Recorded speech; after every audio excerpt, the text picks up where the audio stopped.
सुबह 10 बजे से लेकर 11 बजे के बीच उपस्थित हूं आप सबके सामने। आज इनकी कुंडली लेकर के आया हूं। ये कुंडली मुझे मिली है अलीगढ़ उत्तर प्रदेश से। इनकी माताजी ने शायद इनकी कुंडली भेजी है और करियर वगैरह के बारे में पूछा है, मतलब एक सामान्यतः अध्ययन पूछा है। शुरू करते हैं आज का कार्यक्रम। कहीं नहीं जाना है, बिल्कुल बन के रहिएगा। कार्यक्रम के आरंभ में जैसा कि आप लोग जानते हैं, मैं प्रत्येक दिन बताता हूं मनुस्मृति की बात।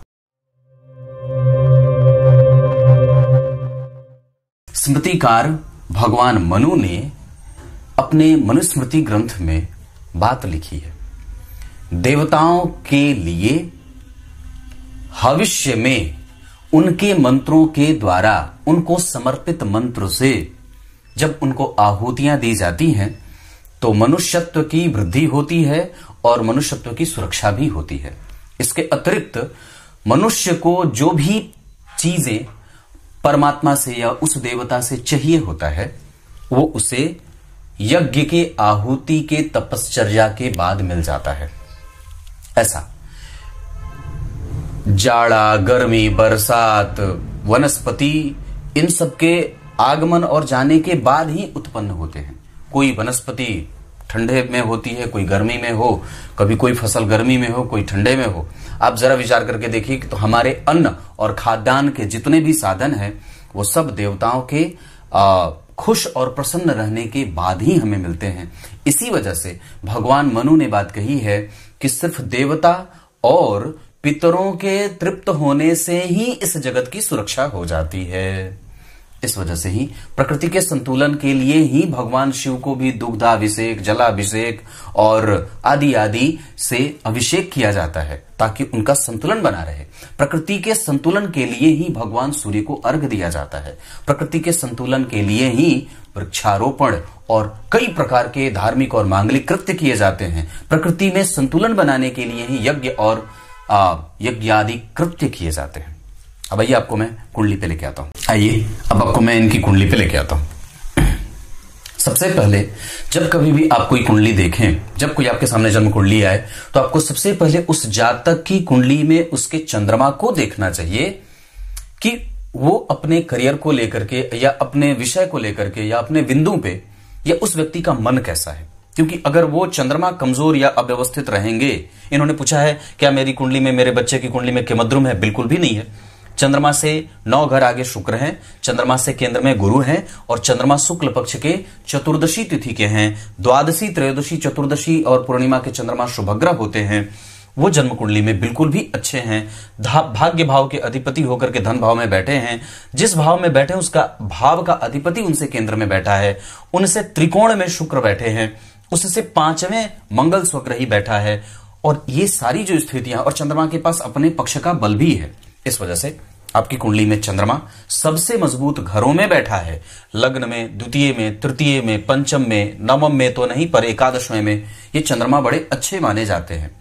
तो इस वजह से आपकी कुंडली में सबसे पहले तो आपके व्यक्ति, आपका जो बच्चा है, इसका मन ठीक है, अपवित्र नहीं है, क्रोध नहीं है। जिद एक सामान्यतः अवस्था की बात होती है, पर बहुत अच्छी बात है कि इसका मन कंसंट्रेशन से युक्त है, घबराहट नहीं है, बेचैनी नहीं है, स्थिरता है और शिथिलता भी है। मंगलवार के जन्मे होने से आप इसमें बेरोक टोक का कई बार कोई काम कर देना, जल्दबाजी में निर्णय ले लेना। वैसे ये प्रकृति वृश्चिक लग्न की है तो यहां व्यक्ति थोड़ा अनुशासित होता है और अपने लिए कई बार वो पहले सोचता है। थोड़े से वृश्चिक लग्न की बात होगी, लग्नेश जो है वो जन्म कुंडली में 6वें भाव में बैठे हैं, तो हो सकता है कि एक बार में कोई काम ना हो, 2 बार में ना हो, तीसरी बार में हो जाए। क्योंकि गुरु का प्रभाव यहां पे बहुत अच्छा नहीं है, पर इस भाव के अधिपति शनि जो है वो जन्म कुंडली में इसको देख रहे हैं। और सूर्य, बुध और शनि में से मुझे लगता है कि शनि अस्थि होंगे, क्योंकि 6 डिग्री के हैं और सूर्य 2 डिग्री के हैं। तो सूर्य ने शनि को अस्त किया है, पर बुध अस्त नहीं होंगे क्योंकि वो 25 डिग्री के हैं। तो ये बात यहां पे इसका अर्थ होगा कि अगर वृश्चिक लग्न की कुंडली की बात करेंगे तो तृतीयेश और चतुर्थेश होकर के शनि अगर शत्रु की राशि में बैठे हैं, इस भाव के अधिपति तात्कालिक मित्रता में नहीं है और वो जिस राशि में बैठे हैं उस राशि का अधिपति धन भाव में जाकर के महाधनी महाभाग्यशाली योग लगा रहा है। धर्म भाव में 10वें भाव के अधिपति बैठे हैं, पिता का सुख व्यक्ति अच्छा भोगता है। 2 चीजें इनकी कंपटीशन में कमजोरी दे सकती हैं। एक, शुक्र का अकेले यहां बैठना जो नीचा विलासी भी है। दूसरा, गुरु राहु और केतु के संपर्क में है, इस वजह से मंदिर, बड़ों का आदर, गुरुजनों का सत्कार और प्रत्येक दिन मंदिर का दर्शन, धर्मशास्त्र में विश्वास, धर्म में विश्वास, सूर्य को अर्घ्य, गाय की सेवा, मंदिर की सफाई और मांगलिक और धार्मिक कृत्य करते रहना। कोई भी सूर्य भगवान का मंत्र या भगवान नारायण का स्मरण या गणेश जी के मंत्रों का जप या बजरंगबली के हनुमान चालीसा का पाठ, ये आवश्यक होगा। इससे आपका मन और कभी भी कमजोर नहीं होगा। तो कमजोरी कहां है? एक कमजोरी यहां यह बनेगी कि शनि जो है वो अस्त हो रहे हैं, जो सरकारी नौकरी के लिए प्रबल कारक ग्रह माने जाते हैं। गुरु के ऊपर जो इस कुंडली के पंचम भाव के अधिपति है, ध्यान से समझिएगा, गुरु के ऊपर जो इनकी कुंडली के पंचम और द्वितीय भाव के अधिपति हैं, इस कुंडली में लग्नेश के वो परम मित्र हैं, कारक होते हैं, उस पे राहु की दृष्टि है और शनि की दृष्टि है। लग्नेश लग्नेश लग्नेश मंगल लग्न को देख रहे हैं, तो लग्नेश मंगल को देखेंगे तो व्यक्ति की कुंडली में हां जोड़ेंगे, पर ये हाथ नहीं जोड़ेंगे, हां जोड़ेंगे, मतलब हां परिणाम है। पर गुरु इस कुंडली में राहु और शनि के संपर्क में है, इस वजह से मेहनत बढ़ाएंगे और कहेंगे कि तुम्हें मेरी आराधना करनी होगी। आराधना का अर्थ यह नहीं होता है बैठ करके माला जपो, आराधना का अर्थ होता है ईश्वर के प्रति आभार व्यक्त करना। कल मेरी बात किसी से हो रही थी, तो उन्होंने पूछा, पंडित जी ऐसा कौन सा काम करूं कि बाकी तो जीवन पीछे वाला तो चलो खराब रहा जैसा भी रहा, पर आगे मेरा ठीक होता रहे। मैंने कहा, आपने अभी तक अपने जीवन में एक काम नहीं किया है। बोला क्या? पंडित जी दान भी करता हूं, मंदिर भी जाता हूं, सब कुछ करता हूं। मैंने कहा एक काम नहीं किया है। बोले क्या नहीं करता हूं? मैंने कहा आप आभार व्यक्त नहीं करते हैं ईश्वर के प्रति। हमेशा ही हमें उसका कृपा पात्र बनने के लिए, ताकि उसकी कृपा का पात्र हम बनते रहे, हमेशा ही उसकी कृपा का दर्शन होता रहे, हमें हमेशा इस बात को कहना चाहिए, हे परमात्मा मैं आपका हूं और आप मेरे सन्निकट ही बैठा रहो, मैं आपका ही हूं और आप मेरे निकट ही बैठे रहो। जैसे आप मेरे सन्निकट बैठोगे तो मुझे कभी डर नहीं लगेगा। इसका भाव बड़ा ही विचित्र होता है। आप जब हर समय उसे याद करेंगे तो वो कहेगा मैं तुम्हारा प्रपितामह हूं, मैं तुम्हारा प्रपितामह हूं। बर्बरिक की एक बात याद आती है। भीमसेन जब वनवास के समय पे जब उन लोगों को भेजा गया था, तो उस समय वो किसी सरोवर में स्नान कर रहे थे और उनमें चूंकि हाथी का बल था, तो हाथी का स्वभाव होता है वो गंदा करता है, कीचड़ मचाता है। तो भीमसेन उस तालाब को गंदा कर बैठे थे। बर्बरिक उन्हें मारने के लिए दौड़ा। जो बलशाली थे बर्बरिक, वो उन्हें मारने के लिए दौड़ते हैं और कहते हैं कि ये सरोवर तुम गंदा क्यों कर रहे हो। इस पे भीमसेन भी उनसे लड़ने के लिए आगे बढ़े, पर वहीं पे भविष्यवाणी हो जाती है और बर्बरिक उन्हें उठा करके कहता मैं तुम्हें समुद्र में फेंक दूंगा। वो उठा करके भीमसेन को ऐसा कहता है और कहता है कि मैं तुम्हें उठा करके समुद्र में फेंक दूंगा, क्योंकि ये प्रकृति को तुमने गंदा किया है। ऐसा क्योंकि बर्बरिक को ये बात पता नहीं थी कि वो उनके मतलब पितामह हैं। तो यहां भविष्यवाणी होती है कि सावधान बर्बरिक, ये तुम्हारे पितामह हैं। तब जाकर के भीमसेन ने भी प्रकृति को दूषित करने के लिए वहां क्षमा मांगी है और बर्बरिक को भी अपनी गलती का एहसास होता है। तो ये बात है। ठीक उसी तरीके से हमें हर बार अपने परम पिता परमेश्वर के प्रति आभार व्यक्त करना है। आपने मुझे कितना दिया है, मैं तो उसके योग्य भी नहीं था, ऐसा। और जब आप ये संबंध हमेशा जोड़ने लगते हैं, जबरदस्ती खींच के उसे लाओ। अगर मन कभी इधर उधर भटके भी, क्योंकि गुरु जो होते हैं वो आपके जीवन के सकारात्मक पक्ष होते हैं। गुरु आपसे देना चाहता है, पर जब वो कुंडली में बहुत अच्छा न बैठा रहे, राहु केतु शनि मंगल के संपर्क में रहे पापक ग्रहों के, तब वो आपसे अपनी ऊर्जा संपूर्ण न दे करके वो थोड़ा कमजोर देने लगता है। तो ये गुरु जो होते हैं वो हमारी कुंडली के दैवत्व हैं, हमारी कुंडली की बुद्धिमता है। याद करिए, मैंने बात कही थी कि देवगुरु बृहस्पति हमारी कुंडली के वामनावतार के रूप में हमारी कुंडली में साक्षात उपस्थित होते हैं। वामनावतार किस लिए प्रसिद्ध है? वामनावतार प्रसिद्ध है राजा बलि को छलने के लिए, मतलब बुद्धि के बल से। छला नहीं था, पर वो लीला स्वरूप उन्होंने बलि को यह एहसास कराया था कि सर्वशक्तिमान एक ही होता है। तो ऐसा उन्होंने अपनी बुद्धिमता के बल पे अपने परम प्रिय भक्त बलि से उसका संपूर्ण ले लिया था। तो इसी वजह से हमें हमारी बुद्धिमता जागृत करनी है, देवगुरु बृहस्पति को जगाना होगा। और जगाने के लिए कोई वैसा आवश्यक नहीं कि पढ़ाई लिखाई छोड़ करके माला जपते रहो, नहीं। हमेशा ही परमात्मा को याद करिए, उससे अपना तादात्म्य बनाइए, उससे अपना संबंध बनाइए। और ये तब होगा जब आप आराम से सर झुका करके कहेंगे, हे भगवान उठा लो, आप ही का हूं, आप ही का हूं। पर ये 2005 के हैं, कुशाग्रता बहुत अच्छी है, आपका मन बहुत अच्छा है, पवित्र बिल्कुल है आचरण, उसमें कोई गड़बड़ी नहीं है। और मैं समझता हूं कि सूर्य और शनि है, शनि का बल बढ़ रहा है, तो आप में यहां पे शनि हालांकि अस्त हो जाएंगे। नौकरी के लिए थोड़ी मेहनत बढ़ानी होगी। इस कुंडली में छठा भाव, धन भाव, एकादशवां और नवम, इसके अतिरिक्त पंचम भाव का अधिपति पंचम को देख रहा है, थोड़ी कमजोरीपन के साथ आपको निश्चित रूप से आगे बढ़ने की कोशिश करनी चाहिए। वैसे शनि और मंगल का संबंध आपकी कुंडली में बन रहा है। गौर करिए, शनि ये माता की सेवा भी करवाएंगे और माता से संबंध भी अच्छा रखेंगे, और व्यक्ति को पैतृक संपत्ति का लाभ गुरु देंगे। इस भाव से केंद्र में, इस भाव पे चंद्रमा का प्रभाव, और इस भाव से पंचम भाव पे मंगल का प्रभाव, तो चतुर्थ और छठवें का संबंध, मंगल की चौथी दृष्टि है। इस वजह से अगर ये कुंडली कहीं कमजोर होगी तो 3 बिंदुओं पे, राहु केतु गुरु के संपर्क में, शनि के संपर्क में, और शनि नौकरी के कारक होकर के अस्त है, और साथ ही साथ मंगल ने शनि को और शनि ने मंगल को देखा है।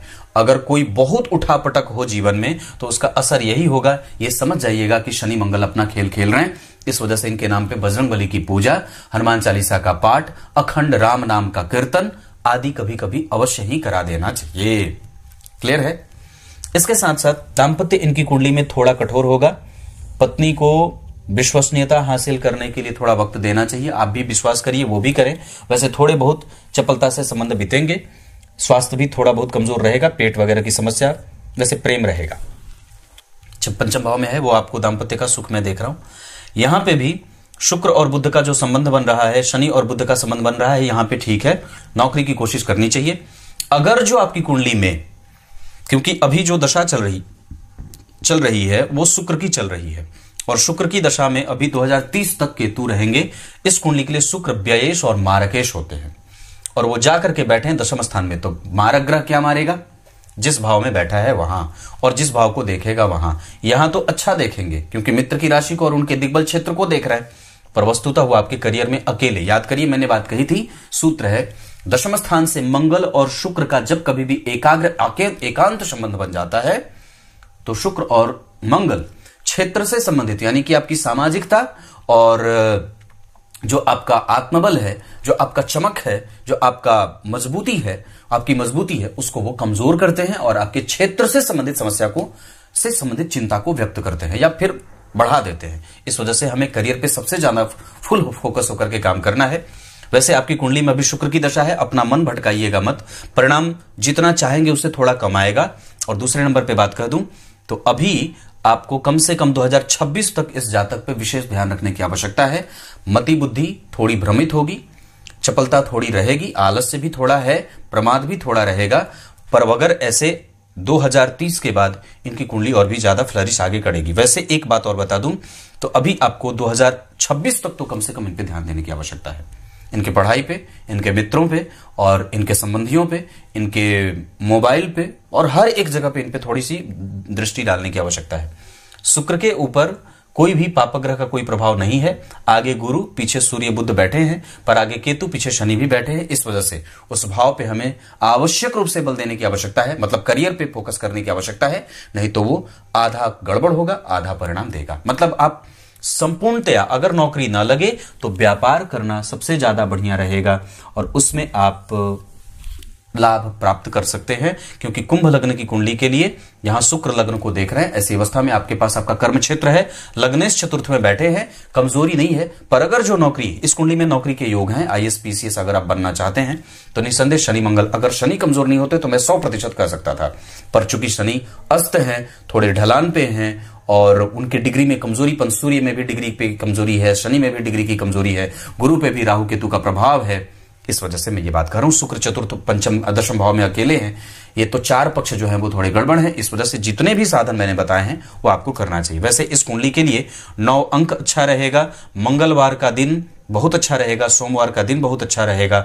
इस कुंडली के लिए 9 अंक मैंने बताया, दिन बताया, नक्षत्र पुष्य बहुत अच्छा है, पुनर्वसु बहुत अच्छा है, अश्विनी, हस्त, श्रवण और मृगशीरा के बाद भरणी, ये सब नक्षत्र आपके लिए, फॉर्म भरना हो, कहीं जाना हो तो इस नक्षत्र में आप जा सकते हैं, कोई गड़बड़ी नहीं। अनुराधा, ये भी नक्षत्र अच्छे बनेंगे। अभी इनकी कुंडली में करियर में 2030 लग जाएगा, मतलब 7 साल बाद ये व्यक्ति एक चमक के साथ समाज में स्थापित होगा, क्योंकि सूर्य की दशा तब एक्टिव होगी और सूर्य इनकी कुंडली में इनको कम से कम भाग्यशाली, धर्मज्ञ, कर्तव्यनिष्ठ, कर्तव्यपरायण बना रहे हैं और व्यक्ति स्थापित भी सूर्य की दशा में होगा। उसके बाद चंद्रमा की दशा भी बहुत अच्छी जाएगी, मंगल की दशा भी बहुत अच्छी जाएगी। राहु की दशा इनकी कुंडली के लिए खराब नहीं है, पर जिस भाव के अधिपति अगर देख लें तो राहु खराब नहीं है, राहु की दशा भी खराब नहीं जाएगी। मैं इस पे भी टिप्पणी कर ही देता हूं। 50% वो अच्छा से ज्यादा ही अच्छा परिणाम करेगा। वो शुभ भाव में बैठा है, उस भाव के अधिपति इसको देख रहे हैं, किसी पापग्रह का उस पर कोई प्रभाव नहीं है, इस वजह से घबराने की आवश्यकता नहीं है। आपकी कुंडली का मंगल बहुत अच्छा बैठा है, आपकी कुंडली में सूर्य बहुत अच्छे बैठे हैं, बुध बहुत अच्छे बैठे हैं। कंप्यूटर की जानकारी, तकनीक का ज्ञान और इलेबोरेट करना, तार्किक बुद्धि होना, विषम बुद्धि का नहीं होना, बड़ों का आदर करना थोड़ा कम ना करें, पिता के साथ संबंध अच्छा बना करके रखें, माता के साथ संबंध अच्छा रहेगा, पिता के साथ संबंध अच्छा रखें, अपने गुरुजनों का आदर करें, सत्कार करें, उनके प्रति भाव अच्छा रखें और कम से कम हमेशा ही बताते रहें भगवान को, हाँ ये हुआ मेरा, ये हुआ, ये हो गया, ये निकालना है, आप देख लेना, ऐसा ये बात करनी होगी। इस कुंडली में सूर्य को बल देने की आवश्यकता है। अर्घ और रविवार को नमक बिल्कुल बंद। क्रोध अगर करते हैं तो थप्पड़ लगाया करें खुद को सुबह सुबह कि मुझे क्रोध नहीं करना है। बाकी चंद्रमा, मंगल, बुध ये सब आपकी कुंडली में 25% के साथ हैं, आगे बढ़ेंगे। गुरु बहुत अच्छा बैठा है, शुक्र भी ठीक है। अपने टेस्ट को और भी बढ़िया बना सकते हैं तो बनाइए। अनुभव किताबों से लीजिए, पीडीएफ पे भरोसा कम करिए।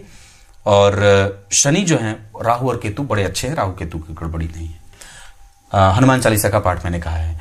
नवमांश कुंडली में अगर विवाह अगर करना होगा तो आपकी कुंडली को देख करके कर्क राशि और सिंह राशि की जातिकाएं तो वैसे नहीं कहूंगा, पर धनु राशि, मीन राशि और कर्क राशि, ये सब राशियों से अब इस राशि और लग्न की जातिकाओं से विवाह कर सकते हैं। विवाह वगैरह पश्चिम दिशा में होगा तो ज्यादा उत्तम रहेगा। वैसे आपकी कुंडली में विवाह का जो काल होगा वो तो अभी है उसमें समय। चंद्रमा की दशा में विवाह हो तो बहुत बढ़िया हो। 2005 के हैं तो सूर्य की दशा में, मतलब अभी तो आपके पास 7 साल का समय है। शुक्र की दशा मतलब अभी आप 5 के हैं तो कितने वर्ष के हो गए? 17 साल के। और अभी आपके पास 7 साल, 24 साल, 24 और 36 यानी कि सूर्य के अंतिम दशा में विवाह के योग बनेंगे 25 वर्ष के बाद, है ना। तो ऐसा योग बन रहा है। और क्या बताऊं, मंगल ठीक बैठा है आपकी कुंडली में, पर यहां शुक्र के साथ आ जा रहे हैं। दोनों युति में हैं, दो केंद्र के अधिपति, खराब नहीं कहूंगा, पर यहां अष्टमेश बैठ जा रहे हैं और इस भाव के अधिपति चंद्रमा उच्च के हैं तो कई बार प्रेम विवाह का भी संगुण देखा जाता है। तो व्यक्ति कई बार कहेगा कि मैं इनसे प्रेम करता हूं, हालांकि वो बहुत ज्यादा सफल होगा, मैं ऐसा पूर्णतया नहीं कह सकता, क्योंकि चतुर्थ भाव के अधिपति अस्त है, शुक्र अकेले बैठ रहे हैं केंद्र में, 3 घर केंद्र के खाली हैं, पंचम भाव भी खाली ही कहूंगा। इस वजह से विवाह मिला करके करिएगा। आप मंगलिक वगैरह तो नहीं है, पर वस्तुतः आपकी कुंडली में चंद्र कुंडली से और लग्न कुंडली में से कहीं से भी मंगलिक नहीं है। नक्षत्रों का संबंध भी देख लेना चाहिए, नक्षत्र के अधिपति कैसे हैं, दोनों नक्षत्रों के चरण के अधिपति कैसे हैं, ये सब भी अवश्य देख लेना चाहिए। कुंडली में लग्न 21 डिग्री का बना है, ये ठीक है, बलवान है, मजबूत है, और इस वजह से आपकी कुंडली का मंगल, आपकी कुंडली में दशा में चंद्रमा, सूर्य, मंगल और गुरु, ये सब दशाएं अच्छी रहेंगी। भाव बलवान होगा, धन भाव, पंचम, दशम तो थोड़ा कमजोर होगा, नवम भाव भी ठीक है। वैसे आपकी कुंडली में नवम भाव ठीक होगा ज्यादा बलवान भाव के मामले में, दूसरा भाव दूसरे नंबर, एकादशवां दूसरे नंबर पे, तीसरे नंबर पे छठा, चौथे नंबर पे चंद्रमा होंगे। चंद्रमा मंगल का संबंध बहुत अच्छा है, चंद्रमा गुरु का संबंध बहुत अच्छा है, शनि सूर्य बुध का संबंध यहाँ पे ठीक है। इस वजह से मैं वहां पे उतने सारे ग्रहों में से अगर कहूंगा तो वहां पे बहुत बढ़िया बैठे हैं गुरु ही, सूर्य ही बढ़िया बैठेंगे, क्योंकि वो उनका क्षेत्र बढ़िया बनता है। सूर्य का प्रभाव है, राहु के संपर्क में है, इस वजह से अपने पिता के साथ कभी भी बदतमीजी और बदख्याली मत रखिएगा। तब तक के लिए बहुत बहुत नमस्कार।